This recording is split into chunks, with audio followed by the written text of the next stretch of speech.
മകള് പ്രസവിച്ചു, മുടിയളേച്ചിൽ നടത്തണം. അതിന് കടം വാങ്ങിയും ലോൺ എടുത്തിട്ടും ആരാ നിങ്ങളോട് ഈ സുന്നത്ത് ചെയ്യാൻ പറഞ്ഞത്? അങ്ങനെ ഒരു കടം വാങ്ങിയിട്ടും ലോൺ എടുത്തിട്ടും ഈ സുന്നത്ത് ചെയ്യേണ്ട ആവശ്യമൊന്നുമില്ല. അവനവന്റെ കയ്യിലുള്ള പൈസ കൊണ്ട് ചെയ്താൽ മതി. യഥാർത്ഥത്തിൽ മുടിയളിച്ചല് അവിടെ അല്ലേ? മുടിയളിയില്ലേ? ഉണ്ട്. അതിന് 2 പോത്തിനെ കൊണ്ടുപോകണം, 2 ആടിനെ വേറെ വേണം.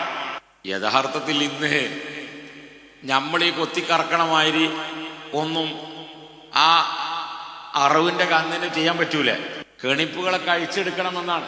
ഇത് ബിസ്മി ചൊല്ലിയത് ഒരു തലക്കന്നാൾ വെട്ടാണ്. അപ്പോഴൊന്നും അതിന്റെ പരിപൂർണ്ണ സുന്നത്താവൂല. അത് തീർക്കാൻ പറ്റുന്ന കാര്യം ആടാണ് നല്ലത്. ആടാവുമ്പോൾ പിന്നെ കെണിപ്പുകളൊക്കെ നമുക്ക് അഴിച്ചെടുക്കാൻ പറ്റും. പിന്നെ ഇറച്ചി കൊടുക്കുന്നിടത്ത പ്രശ്നമുള്ളത്. ഇറച്ചി മഹലിലുള്ള മുഴുവൻ ആളുകൾക്കും കൊടുത്തില്ലെങ്കിൽ പ്രശ്നം. യഥാർത്ഥത്തിൽ ഇറച്ചി കൊടുക്കലല്ല സുന്നത്ത്, ഇറച്ചി വേവിച്ച്